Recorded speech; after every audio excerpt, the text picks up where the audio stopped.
পরিচালিত হত্যাযজ্ঞের অভিযোগে মানবতাবিরোধী অপরাধ মামলায় শেখ হাসিনা সহ 3 আসামির রায় ঘোষণা হচ্ছে আজ বেলা 11টায় বিচারপতি মোহাম্মদ গোলাম মর্তুজা মজুমদারের নেতৃত্বাধীন 3 সদস্যের ট্রাইব্যুনাল 1 রায় ঘোষণা হবে। রায় পড়া হবে বিটিভি ও রয়টার্সের সরাসরি সম্প্রচার করে তা দেখানো যাবে। গেল অক্টোবরে ট্রাইব্যুনালে পুনর্গঠনের পর এটি প্রথম রায় হতে যাচ্ছে। আর এর আসামি গণঅভ্যুত্থানের মুখে পতন হওয়া শেখ হাসিনা, আসাদুজ্জামান খান কামাল ও রাজসাক্ষী সাবেক পুলিশ প্রধান চৌধুরী আব্দুল্লাহ আল মামুন। ট্রাইব্যুনালে মানবতাবিরোধী অপরাধ প্রমাণে এই মামলায় সুনির্দিষ্ট 5টি অভিযোগের তথ্য প্রমাণ উপস্থাপন করা হয়েছে। সজ্ঞানে ছাত্র জনতার অপহত্যাযজ্ঞের উস্কানি, নির্দেশদাতা, পরিকল্পনা, ষড়যন্ত্রের অভিযোগ আনা হয়েছে আসামিদের বিরুদ্ধে। প্রসিকিউশনের দাবি তারা অকাট্যভাবে অভিযোগগুলো প্রমাণ করতে পেরেছেন এবং আশা করছেন আসামিদের সর্বোচ্চ শাস্তি দেবেন ট্রাইব্যুনাল। এই মামলায় পলাতক শেখ হাসিনা ও সাবেক স্বরাষ্ট্রমন্ত্রীর পক্ষে রাষ্ট্রনিযুক্ত আইনজীবীরা লড়েছেন। তারা বলেছেন তাদের আসামিরা খালাস পাবেন। জুলাই আগস্টের রক্তাক্ত গণঅভ্যুত্থানের মাধ্যমে পরিবর্তিত পরিস্থিতিতে এই বিচারের দাবি নিয়ে অপেক্ষা করছেন জুলাই আগস্টের আহত শহীদ ও তাদের পরিবারের সদস্যরা।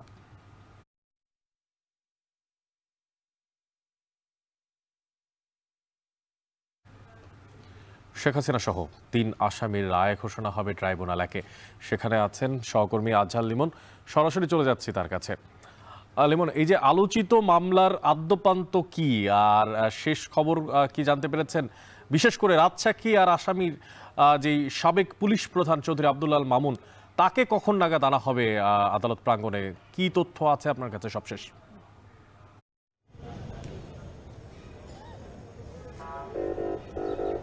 অনেক দীর্ঘদিন এই আন্তর্জাতিক অপরাধ ট্রাইব্যুনালের খবরগুলো আপনিও কভার করেছেন। যেহেতু এই মামলার 3 জন আসামি এই গণঅভ্যুত্থানের মুখে পতন হওয়া যে সরকার, সেই সরকারের প্রধানমন্ত্রী শেখ হাসিনা, সেই সরকারের স্বরাষ্ট্রমন্ত্রী আসাদুজ্জামান খান কামাল এবং সাবেক পুলিশ প্রধান চৌধুরী আব্দুল্লাহ আল মামুন।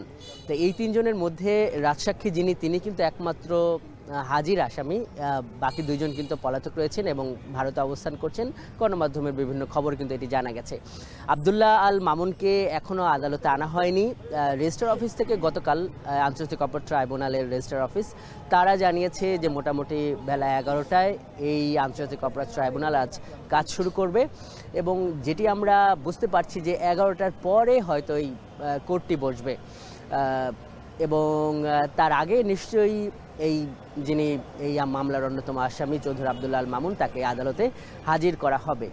অনেক জানেন যে এই যে বিচারটি হচ্ছে জুলাই আগস্ট গণঅভ্যুত্থান দমনে যে হত্যাযজ্ঞ চালানো হয়েছে এবং সেখানে বলা হয়েছে যে মানবতা বিরোধী অপরাধ হয়েছে, সেটি বিচার করার জন্য বা সেখানে যে একটা জাতিসংঘের রিপোর্ট অনুসারে প্রায় 1400 মানুষের হত্যাকাণ্ড ঘটেছে, সেই বিষয়টি বিচার করার জন্য কিন্তু আন্তর্জাতিক অপরাধ ট্রাইব্যুনাল আইন অনুসারে এটি হচ্ছে। এবং আন্তর্জাতিক অপরাধ ট্রাইব্যুনাল আইনে যে মানবতা বিরোধী অপরাধের কথা বলা হয়েছে তার মধ্যে কিন্তু হত্যা, নির্মূল কারারুদ্ধ, অপহরণ, আটক, জোরপূর্বক গুম, অমানবিক কর্মকাণ্ড সংগঠিত করা মানবতা বিরোধী অপরাধ এবং সেটি হতে হবে সজ্ঞানে এবং ব্যাপক ও পদ্ধতিগতভাবে। আমার সঙ্গে আছেন আমাদের সহকর্মী জাহিদ হাসান। এই যে আমরা দেখছি যে আন্তর্জাতিক অপরাধ ট্রাইব্যুনাল আইনের যে 3 ধারা, সেটি বেশ আলোচিত হচ্ছে এবং বারবারই প্রসিকিউশনের সাবমিশনে নানানভাবে ফর্মাল চার্জে শুনানিতে এই ব্যাপারগুলো চলে আসছে। আপনার কাছে যেটি জানতে চাই যে এই যে অপরাধগুলোর কথা বলা হয়েছে, এটির সঙ্গে জুলাই আগস্টের গণঅভ্যুত্থান কিংবা এই যে আসামি, তাদের সম্পর্কটা কি?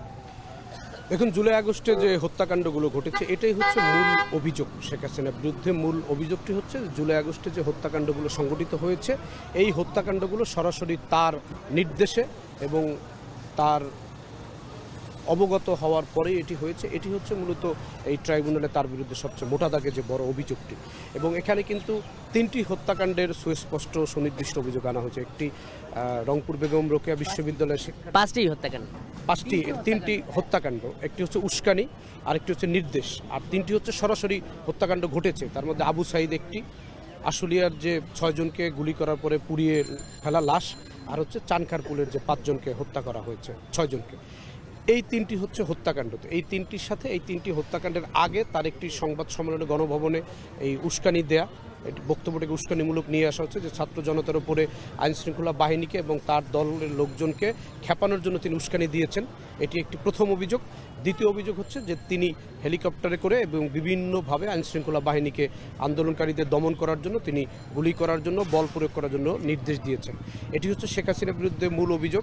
এবং যেহেতু তার সরকারের, তার মন্ত্রণালয়, তার মন্ত্রী পরিষদের মন্ত্রী ছিলেন, স্বরাষ্ট্রমন্ত্রী ছিলেন আসাদুজ্জামান খান কামাল, তিনি যেহেতু স্বরাষ্ট্রমন্ত্রী, তার অধীনে আইনশৃঙ্খলা বাহিনী তৎকালীন মাঠে ছিলেন। তিনিও বিভিন্ন সময় তখন গণমাধ্যমের সঙ্গে কথা বলেছেন এই আন্দোলনের বিভিন্ন বিষয়কে নিয়ে। এ কারণে তাকেও পরবর্তীতে এই শেখ হাসিনার সাথে এই মামলায় আসামি করা হয়। এবং শেখ হাসিনা সরকারের যে সবশেষ যে আইনজীবী, যিনি জুলাই আগস্ট আন্দোলনের সময় ছিলেন, চৌধুরী আবদুল্লাহ আল মামুন, তিনি যেহেতু দায়িত্ব পালন করেছেন আইনশৃঙ্খলা বাহিনীর পুলিশের, তিনি যেহেতু ক্যাপ্টেন ছিলেন।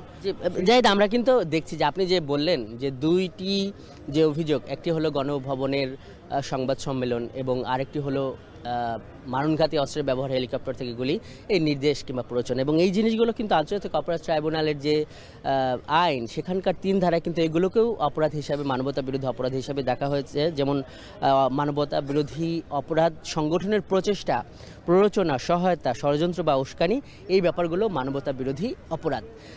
জানতে চাই যে এই রায়ের ব্যাপারে মানে কি বলা আছে আইনে, বা এই যে এখানে তো 3 জন বিচারপতির একটা বেঞ্চ আছে, রায়টা কে ঘোষণা করবে?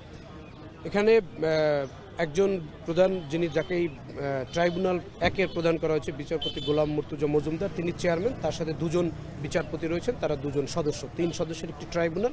এই 3 সদস্যের ট্রাইব্যুনালের আমরা যেটি বিগত দিনের বিচারের যে রেওয়াজটি দেখেছি, যে রীতিগুলো দেখেছি, অনেক সময় 3 জন বিচারপতি 3টি অংশ বলেন।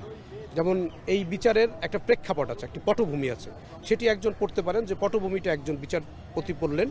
আরেকজনের শেখ হাসিনার বিরুদ্ধে যে অভিযোগগুলো নিয়ে আসা হয়েছে, এই অভিযোগগুলো রাষ্ট্রপক্ষ, এবং যেহেতু 2 জন আসামি পলাতক, শেখ হাসিনা পলাতক এবং আসাদুজ্জামান খান কামাল পলাতক, এবং যিনি এই মামলায় গ্রেপ্তার হয়েছেন তিনি পরবর্তীতে স্বইচ্ছায় রাজসাক্ষী হয়েছেন, যদিও তিনি এখনো। আমরা যাই আবারও যুক্ত হব, যেটা হলো যে আরেকজন হয়তো মানে ভার্ডিক্ট, রায় অথবা পর্যবেক্ষণ, এগুলো হয়তো করবে। যে অনেক আমরা এখানে আছি, আমাদের কাছে অনেক খবর আছে। আন্তর্জাতিক অপরাধ ট্রাইব্যুনালে মূলত এখন প্রস্তুতি পর্ব চলছে, চারপাশে আইনশৃঙ্খলা রক্ষা বাহিনীর একটা ব্যাপক উপস্থিতি আছে। আমরা এখানে র্যাবের একটি প্লাটুন দেখছি, ওই পাশে সেনাবাহিনী আছে, বাইরে বিজিবি আছে, এরকম একটা প্রস্তুতি আছে। এবং এখানে কিন্তু নিবন্ধন করতে হচ্ছে ভেতরে ঢোকার ক্ষেত্রে। আমরা সবে সম্পন্ন করেছি, ভেতরের কি পরিস্থিতি হয় অনেক, এখান থেকে আমি এবং জাহিদ হাসান পরবর্তী সংবাদগুলোতেও আপনাদেরকে জানিয়ে দেব। আন্তর্জাতিক অপরাধ ট্রাইব্যুনালে শেখ হাসিনার মামলার রায়কে ঘিরে রাজধানী জুড়ে কঠোর নিরাপত্তা মজুত করা হয়েছে এবং পাশাপাশি আন্তর্জাতিক অপরাধ ট্রাইব্যুনালের